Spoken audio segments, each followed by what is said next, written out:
dass das Eigentum in der Form, wie wir es heute kennen, La propriété, dans la forme que nous lui connaissons aujourd'hui, n'est apparue qu'avec la mise en place de structures étatiques.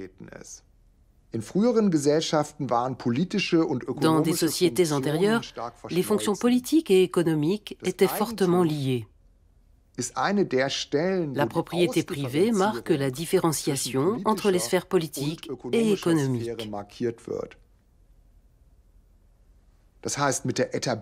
L'institution de la propriété privée a permis la création d'une sphère économique indépendante de l'autorité de l'État.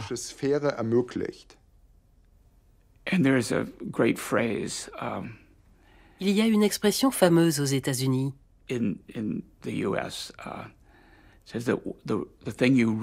La chose dont il faut vraiment avoir peur, c'est quand le gouvernement vient vous dire « Je suis là pour vous aider ». Le privé n'existe que parce qu'il y a du public.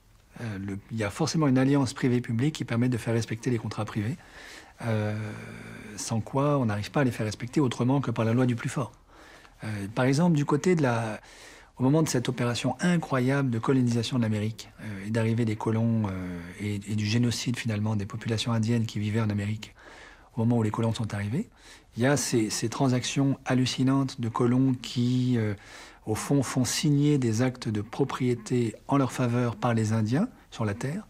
Les Indiens qui leur font face comprenant absolument pas ce qu'ils étaient en train de faire. Il n'y avait pas d'État à ce moment-là pour faire respecter ces contrats privés. Ils ont été respectés parce que la loi du plus fort s'est imposée. Donc ils ont été mis en place dans le sang, en vérité. Mais si on ne veut pas que ce soit par la guerre, alors il faut un État qui soit derrière et qui fasse respecter le droit privé.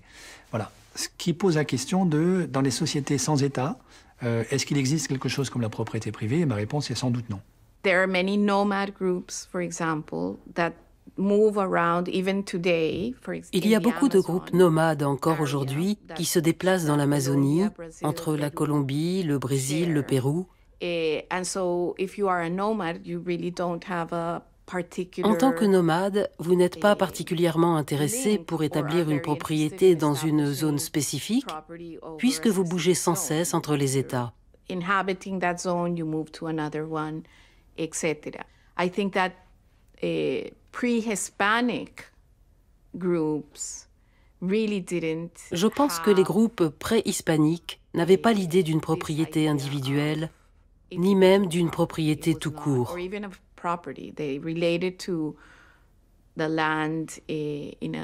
Ils se sentaient en relation avec la terre, de manière moins centrée sur une domination et plus centrée sur la communauté, sur ses habitants.